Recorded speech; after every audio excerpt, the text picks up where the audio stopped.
penyampaian yang baik dan yang benar, kira-kira yang seperti itu ya. Dan sekali lagi saya mau katakan, mungkin ibu-ibu di sini sudah ada yang pernah dengar tentang public speaking di luaran sana. Dan saya mau katakan 80% public speaking in global itu dapat dikatakan sama, penyampaiannya pun sama, hanya pembicaranya yang beda cara menyampaikannya. Begitu ya. Dan kali ini saya tidak akan bahas secara detail sampai ke dalam untuk masalah public speaking ini. Karena ketika berbicara make money atau money oriented, itu yang seperti saya lakukan, artinya di sini sudah berbicara profesional. Ketika iya Bu. Jadi kalau kita mau bicara, kalau di MC ya, notasi apa itu nada itunya berbeda. Ini baru mau diomongin Bu. Oh. Ada nih catatannya. Iya. Ada catatannya Bu. Ya. Terima kasih. Dengan Ibu siapa? Bu Oma Ratu. Oh, Oma Ratu. Satu. Di luar sana, ini udah pernah gue denger, Tetapi saya mau katakan cara penyampaian itu berpengaruh dari orangnya. Seorang yang pendiam, ketika dia menyampaikan sesuatu, itu akan terdengar berbeda dengan seseorang yang mungkin di dalam daily life-nya, di dalam kehidupan sehari-harinya, mereka itu begitu euforia, begitu have fun lah pokoknya, begitu excited, itu penyampaian pun akan berbeda. Dan kita yang menerima akan merasakan adanya perbedaan itu. Like and dislike tentang hal ini, itu masing-masing ada di balik lagi ke ibu-ibu semua. Begitu ya. Saya mau katakan di sini tentang waktu dan tempat. Jadi saya lebih fokuskan di sini ada bisnis untuk public speaking, ada public speaking bisnis seperti yang saya lakukan, ada public speaking personal. Dan di dalam setiap sharing saya selalu akan berbicara dari awal tentang family concept.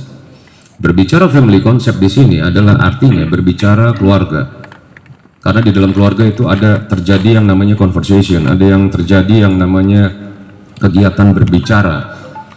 Suami berbicara kepada istrinya, istri berbicara kepada anaknya, dan anak berbicara kepada omanya, oma berbicara kepada mantunya. Itu terjadi yang namanya public speaking sebenarnya.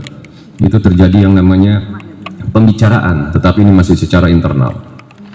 Disadari atau tidak disadari, kadang-kadang suami berbicara kepada istri sungkan, istri berbicara kepada suami sungkan. Let's say, mungkin kita katakan di sini, masing-masing keluarga punya keunikan. Mungkin suaminya memang pendiam, mungkin istrinya memang pendiam, atau mungkin suaminya terlalu galak, mungkin istrinya terlalu cerewet, something like that. Itu emosi di depan orang aja. Iya, jangan Bu, boleh.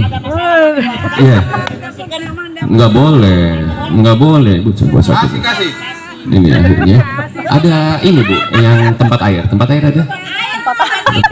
Iya, betul ini. Iya. Baik, ini terima kasih sekali. Lihat tadi Bu, ini kekecilan. Ini diisi air susah Bu. Oh iya, baik ya, luar biasa sekali. Ya betul. Dan ibu-ibu yang diajak bicara sama yang ngajak bicara, gitu ya. Ada yang seperti ini Bu. Ibu, mohon maaf Ibu. Nah, biasanya di salaman ini terjadi. Kalau saya udah sekali dua kali saya lihat orang itu buang muka sembari ngobrol, besoknya ketemu saya nggak akan nyalamin lagi. Wah, lu sombong banget Pak. Bukan. Ini di sini etika bersosialisasi berkehidupan. Ada etika. Ketika kita salaman di sini kita lihat eye to eye contact. Apa kabar Pak? Apa kabar Bu? Oke. Ada lagi yang begini Bu. Apa kabar Bu? Sehat. Lah, lu salaman sama dia. Ngapain ngomong ke sono? Bener? Pernah ngalamin? Gak sopan ya Pak? Pernah ngalamin? Atau mohon maaf, pernah melakukan? Tanpa sengaja. Okay. Tanpa disadari. Nah, saya pun juga pernah melakukan itu. Tapi terlepas dari itu semua, ya, itu habit kali ya, saya bingung ya. Tetapi itu bisa dipelajari semua. Itu bisa dipelajari. Jadi lebih baik kita bilang begini, apa kabar Ibu, apa kabar Bapak? Kita lihat matanya, walaupun sebentar. Ketika kita akan ada keperluan lain, mohon maaf ya, saya mesti sana dulu. Begitu, itu lebih baik. Itu lebih wise, itu lebih smart. Ya, jadi smart, wise, bijaksana, macam-macam itu cukup ditunjukkan dengan sikap tanpa perlu kita berkata banyak-banyak. Ketika kita berkata banyak-banyak, itu saatnya ketika saya sedang perform secara profesional. Di situ saya berbicara banyak. Oke. Nah, itu eye contact. Jadi itu paling penting. Bahasa asing, kadang-kadang kita kekayaan pakai bahasa-bahasa asing nih.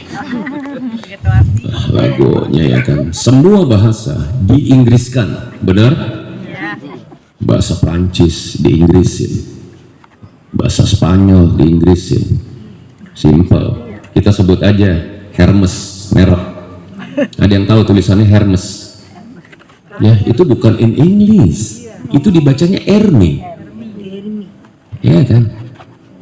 Tapi diinggrisin Hermes. Apa lalu Hermes? Nasi itu, nasi Hermes. Nah, rames. Ya, rames ya. Kremes. Itu hal yang seperti itu.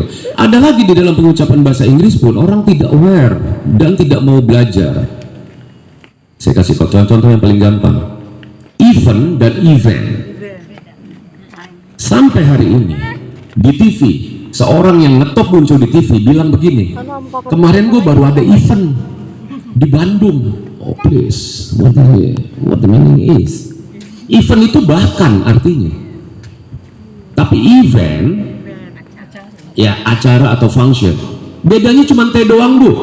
Tetapi di situ pronunciation menunjukkan kelas kita yang berbicara. Di sini ibu-ibu jangan takut. Jangan katakan ibu-ibu itu enggak yang bagaimana, nggak perlu tahu. Oh jangan salah. Ketika Anda berkata benar, ketika Anda menunjukkan kelas Anda sebagai seorang ibu rumah tangga, sebagai seorang istri, di situ Anda akan menjaga harkat martabat suami Anda. Menurut saya begitu. Ya kan? Saya pun dijaga harkat saya dan apapun saya semua itu oleh istri saya dan anak-anak saya. Begitu. Jadi begini, kemarin ini sampai hari ini terjadi ya. Sampai hari ini terjadi. Mas kemarin acara di mana? Oh, kemarin event di Bandung, dari Bandung saya lanjut lagi event di Semarang. Gini kalau di Indonesia ini. Kemarin saya bahkan di Bandung, setelah itu saya lanjutkan bahkan di Semarang. Oke, ya, itu yang paling gampang. Terus ada lagi pengucapan-pengucapan, kayak misalnya tulisannya Jean Claude Van Damme, itu bukan Inggris, Jean-Claude Van Damme dibilangnya. Kalau nggak tahu bagaimana? Cari tahu. Mobil saya, bangke saya tuh, mobil saya ada tuh, mobil balap bu, di sebelah rumah saya bangke. Itu dibilang pesot. Oh, pesot padahal motor. Pesot. Itu mobil Prancis, dibacanya Peugeot. Ya, Peugeot. Tetapi ketika kita ngomong Peugeot, orang akan bilang, pisot kali, pesot kali, pisot. Kita disalahkan. Ini yang terjadi di Konoha. Bener.